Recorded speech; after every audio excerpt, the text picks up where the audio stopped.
Hola, bienvenidos. Bueno, hoy quiero hacer un video para contar algunas cuestiones que tienen que ver con funciones de OpenToonz versión 1.7, que no están tan a la vista y que son re importantes para el trabajo del día a día. Y bueno, como no lo vi en ningún otro video ni en ningún otro manual o explicación, me parece interesante poder comentarlo en esta oportunidad, capaz que a alguien le sirve. Lo que voy a hablar es puntualmente de la sección de acá abajo, ¿no? La sección que hace referencia al timeline. Ante la duda y ante la situación de no saber si algo está o no, si existe o no, bueno, hacer clic secundario siempre es una buena opción y donde hagamos clic secundario este menú se va reformulando con diferentes opciones. Bien, igual vamos con lo primero, ¿no? Yo a veces hablo de nivel o hablo de columna o hablo de capa, son sinónimos, digamos, dentro de lo que es el uso de estos programas. OpenTools particularmente habla siempre de columna porque tiene el formato que es propio de la dinámica japonesa de trabajo, de anime. Entonces a veces vemos esta barra en formato vertical y por eso a veces se entiende como columnas. Pero en general se ve así en formato de capa, ¿no? En comparación y con un paralelismo con otros programas de edición de video y incluso de animación. Pero bueno, técnicamente OpenToonz también le dice niveles a estos renglones, así que vamos a tratar de nombrarlos lo más correctamente posible. Hay cosas que a veces están en algún lugar y lo que podemos hacer es, haciendo clic secundario, ir habilitando y deshabilitando cosas. Por ejemplo, la región de loop, esta que podemos delimitar con estas flechitas, a veces no la vemos o está en otra zona. La forma más rápida de habilitar una sección es clic secundario en la parte de el tiempo, ¿no? Donde podemos medir la cantidad de segundos y fotogramas. Definir marcador de inicio es una opción, ¿no? Y podemos ir acá y definir marcador de fin, ¿no? Y ahí ya nos reajusta la región. La idea de este video por ahí es marcar cosas que están un poco más ocultas. Y alguna recomendación propia del uso que le llevo dando a este programa hace algunos años para mi trabajo en animación. OpenToonz tiene algunas opciones para hacer marcadores, indicadores de cosas, incluso para el trabajo, digamos, de uno mismo dentro de un proyecto o cuando trabajas con otras personas, dejar algunas anotaciones y marcaciones. Por fuera de lo que uno puede llegar a anotar en los propios dibujos, ¿no? Fíjense que yo en esta animación hago algunas anotaciones de los breakdown, de los keyframes y los intermedios. Les decía, una opción que nos ofrece OpenToonz es esta función de agregar nota. Esto nos genera como una especie de post-it donde nosotros podemos agregar alguna anotación y dejarla marcada por acá. ¿Qué pasa? Que si nosotros movemos cualquier situación de keyframe o de celdas de dibujo, este post-it va a quedar acá y tenemos que estar recordando dónde lo queríamos llevar en cada momento. Y eso a veces es un poco engorroso. Entonces, no es tan buena opción esta para dejar anotaciones porque no acompaña después los posibles cambios que nosotros hagamos. Otra opción que podríamos utilizar para marcar alguna cosa dentro de nuestro timeline es esta función que con clic secundario podemos poner marcar celda. Entonces, por ejemplo, tenemos estos marcadores que son puntitos de colores. Por ejemplo, si nosotros marcamos acá, vemos que aparece este punto de color. ¿Qué pasa con esto? Exactamente lo mismo que pasaba con el otro ejemplo. Queda en la celda. A veces esto puede ser conveniente, pero a mí la mayoría de las veces no me ha servido. La mejor forma que he encontrado para dejar anotaciones y poder moverlas conjunto con posibles modificaciones que yo haga en la exposición de cada dibujo en nuestro timeline es con la siguiente función que no vamos a encontrar acá. Porque acá nosotros podemos crear tres tipos de capa, columna o nivel, depende cómo lo queramos llamar. Si nos metemos al menú nivel y ponemos crear un nivel, nos aparece una opción más, que es nuevo nivel de notas. Entonces, al crear este nivel de notas, nos aparece acá, entonces yo puedo poner eh, observaciones, ¿no? Hacer doble clic, no es que creamos dibujos, esta capa no contiene dibujos, este nivel no es un nivel de dibujos, es un nivel de, eh, como les decía, notas. Entonces solamente son cosas que van a aparecer en nuestro nivel del timeline con doble clic. Hacemos doble clic y ponemos, por ejemplo, keyframe 1. Eso nos crea este frame en gris, esta especie de dibujo en gris, que es un elemento que podemos arrastrar conjunto con los otros y podemos llevarlo de manera más rápida. Esta línea de seguir distinguiendo colores de layers o de niveles, es interesante encontrar alguna función, porque como ya sabemos, OpenToonz nos ofrece para niveles de tipo rasterizado, de píxeles, nos ofrece el color verde por defecto, o si usamos un nivel de vectores, es amarillo. Pero no podemos elegir el color y a veces cuando tenemos muchas capas es interesante. Me faltó comentar que también hay otra opción, que es el nivel, que es cuando nosotros compilamos en una subplanilla, que es el violeta. Fíjense, si nosotros seleccionamos dos niveles y apretamos este botón, que es colapsar en su planilla, nos genera un grupo que contiene esos dos niveles que podemos abrir metiéndonos en esta sección, abrir su planilla, ahí podemos ver el nivel y si queremos regresar cerramos la subplanilla. Esto es como para navegar dentro del grupo o subplanilla. Les decía, otra opción para distinguir por colores a veces es útil, pero hace alguna modificación en la imagen de nuestros dibujos. En esta flechita de acá existe la opción de opacidad, que es la transparencia de nuestro nivel, pero también esta opción de acá de filtros que nos genera un color para todo el layer. En este caso, les voy a mostrar, es la línea de nuestro brazo que está por atrás del personaje. Lo vamos a hacer mejor con el nivel de adelante.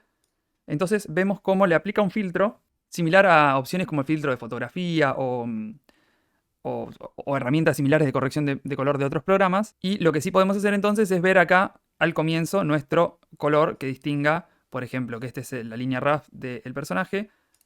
Esto es el brazo de atrás, que lo distinguimos en verde. Y eso nos ayuda a organizar un poco nuestro timeline por colores. Y después, obviamente, si nosotros hacemos el cleanup en otro nivel por encima, ya tenemos como esto un poco más suave para poder trabajar encima. También otra opción es, obviamente, bajar la transparencia y tener mayor sutileza al momento de calcar en nuestro cleanup. Otra función que es interesante para escenas muy largas que estemos trabajando, que por ahí tienen varios segundos y varias zonas diferentes, y tenemos que ir y venir en la navegación para reproducir diferentes secciones, es una función que le dice Toggle Tag Navigation. ¿Qué es esto, no? Uno genera zonas, marcadores, por decirlo, donde podemos comenzar la navegación y dejar zonas que querramos destacar. Por ejemplo, si nosotros en esta parte queremos marcar un toggle, nos aparece este pequeño iconito magenta, ¿no? Podemos ver acá, que básicamente nos deja una marcación dentro de nuestro timeline. Después podemos ir a otra sección, generamos otro, y acá podemos ver en los tags la zona. Entonces podemos navegarlo desde ahí.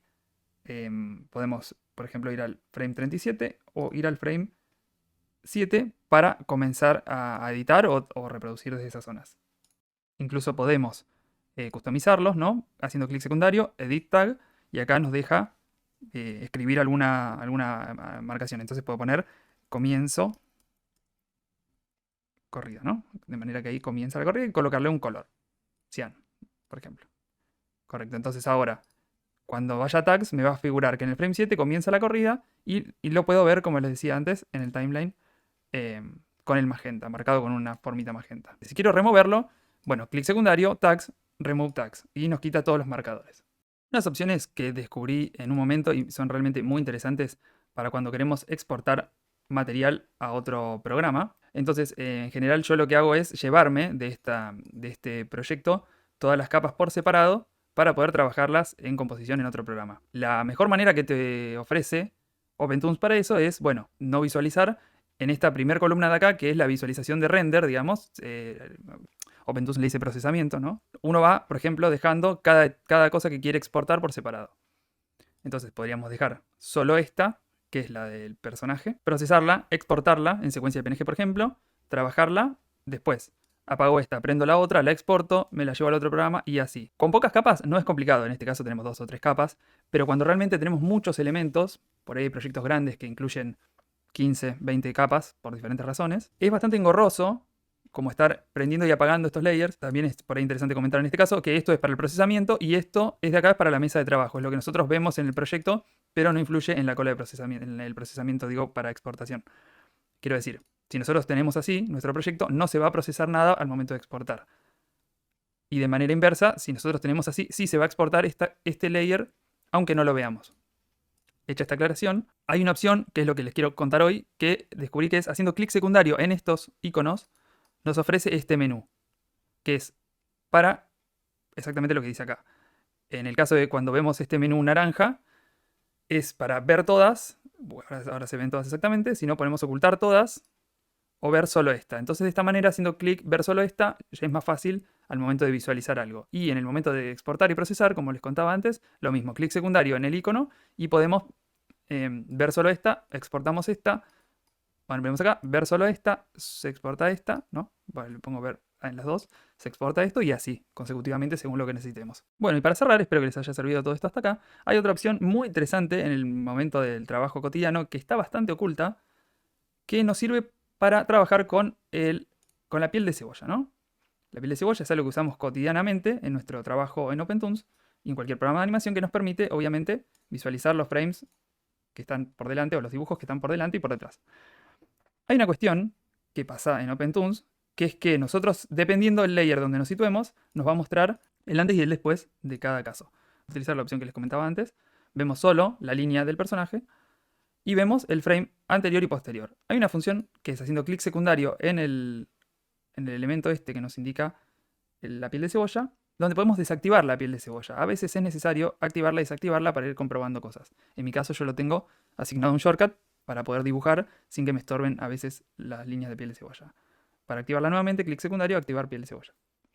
Pero lo que les quiero contar es que podemos ver la piel de cebolla de uno o más layers. En este caso, solo estamos viendo del layer que tenemos acá, ¿no? Donde nos estamos situando con el que estamos seleccionando. ¿Ven? Cuando yo me voy, se va la piel de cebolla. Ahora, si yo quisiera trabajar este layer en combinación con piel de cebolla de otro layer, lo que tengo que hacer es hacer clic secundario en este elemento y ir a la función extender piel de cebolla a la escena. Y acá comenzamos a ver toda la información de la piel de cebolla. Pueden ver que veo el personaje por delante y también veo la piel de cebolla fíjense, del elemento que está por detrás, ¿no? Que es el brazo. De esta manera podemos trabajar combinaciones de layer para diferentes cuestiones, ¿no? Muchas veces separamos en layer algún elemento, pero tenemos la referencia de dónde venía ese elemento al momento de separarlo en un nivel diferente, porque, por ejemplo, un personaje queda quieto, pero se sigue moviendo en overshot alguna parte, el pelo o alguna cosa de la ropa, y esta opción es muy funcional para ese tipo de trabajos. En caso de que lo queramos desactivar para que no nos moleste, volvemos a hacer clic en el indicador de la piel de cebolla y vamos a limitar piel de cebolla al nivel. Otra opción que suele quedar es que a veces nos pasa esto. Dejamos un indicador de piel de cebolla en un lugar muy lejano por error. Por ejemplo, en este caso yo puse un indicador de piel de cebolla que incluso está en frames que no veo en mi línea de tiempo. Y ahí tendríamos que estar moviendo el cabezal y apretando en el botón para que se vaya. Hay una opción que es haciendo clic acá adentro, en la sección esta que estábamos trabajando recién, limpiar todos los marcadores de piel de cebolla. Entonces, fíjense que cuando uno hace también clic en el icono que está en la punta de la columna, nos genera como lo opuesto. Nos invierte la visualización de las capas. Por ejemplo, si yo tengo estas tres y aprieto acá, me visualiza la otra. Son opciones que tenemos para alternar visualizaciones, en este caso para bloquear todas las capas, o para alternar el bloqueo de todas las capas en este caso. Bueno, esas son las funciones que más descubrí en el último tiempo. Son muy interesantes y no están tan a la vista. Como les decía, en general es haciendo clic secundario que nos aparecen nuevas cosas y así podemos ir logrando algunas cuestiones. Bueno, espero que les haya gustado, espero que les sirva y que aporte un poco a conocer un poco más de este programa que es bastante interesante y conociendo estas opciones se vuelve mucho más ameno y práctico de utilizar.